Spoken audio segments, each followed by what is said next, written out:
అందరికీ నమస్కారం అండి. ఫస్ట్ టైం 'బాపు' అనే పోస్టర్ పెట్టినప్పుడు ఆహ్, 'రాజు దయ' అనే ఉంది. 'రాజు రెడ్డియే రాజు' అని నేను అప్పుడు గుర్తుపట్టలేకపోయాను.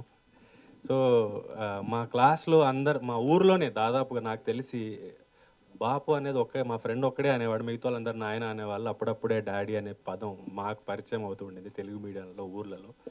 సో, 'బాపు' టైటిల్ పెట్టగానే అరే! భలే ఉన్నారే ఎవరీళ్ళు అనుకున్నాను. అండ్ తర్వాత ఒక్కొక్కటి చూస్తూ ఉంటే వీళ్ళు లిరికల్ వీడియోలు అవి రిలీజ్ చేస్తూ ఉంటే, అందులో ఒక ఒక పాటుంది 'రేలారే' అని. అందులో పత్తి దాని మీద ఉండింది. మేము పత్తి చేనేసేవాళ్ళం. అది మొత్తం మళ్ళీ నాకు ఒక బాల్యానికెళ్ళిన ఫీలింగొచ్చింది. అది తూచడం గానీ, ఇంట్లో మేము దాని మీద పడుకునేవాళ్ళం అది అనగడానికి.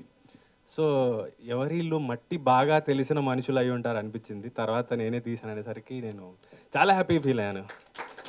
సో ట్రైలర్ చూస్తే కూడా మనకి ఫస్ట్ టైం వర్షం పడ్డప్పుడు ఒక మట్టి స్మెల్ వస్తుంది కదా! నాకు అంత స్వచ్ఛంగా అనిపించింది. ఆ ఊరు కానీ, అప్పులు కానీ, పంట కానీ, ధర రానప్పుడు కానీ, లేకపోతే పంట వర్షానికో, లేకపోతే పురుగులకో పోయినప్పుడు కానీ, ఆ రైతులు పడేది కానీ, మేము పల్లెటూరోని అవ్వడం వల్ల అనుకుంటా నేను ఎక్కువ కనెక్ట్ అయ్యాను. అండ్ చూసినప్పుడు కొంచెం ఎమోషనల్ కూడా అయ్యాను. నేను పొద్దున్నే చూసాను ట్రైలర్ పంపించినప్పుడు. ఆహ్, అండ్ బ్రహ్మాజీ గారు సార్, సింధూరం వచ్చినప్పుడు మేము పరిగెత్తుకుంటూ టీవీ ముందెళ్లి కూర్చొని చూసేవాళ్ళం. ఈరోజు ఇక్కడికొచ్చే ముందు 2, 3 తెల్ల వెంట్రుకలు గడ్డంలో కట్ చేసుకోవాల్సొచ్చింది. మీరు మాత్రం అలాగే ఉన్నారు. మా ఏజ్ అయిపోతుంది.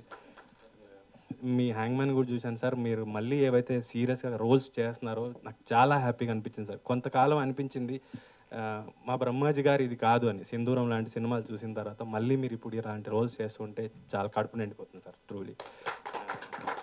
సుధాకర్ గారు కూడా అంతే. 'మల్లేశం' సినిమాలో ఒక చిన్న రోల్‌లో ఆయన తడబడుతూ ఉంటే, ఈ ఊర్లోనే ఎవరినో పట్టుకొచ్చి యాక్ట్ చేసినట్టున్నారు. అబ్బా! ఎన్ని టేకులు తీసుకుంటున్నాడు ఏంటి అనుకున్నాను నేను. కొంచెం ఇరిటేట్ అయ్యాను.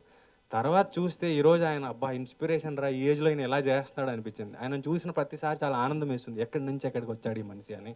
అండ్ థాంక్ యూ అన్న ఇలాంటి మంచి సినిమాని సపోర్ట్ చేసినందుకు. అండ్ దయా గారు చాలా మంచి సినిమా తీశారండి మీరు.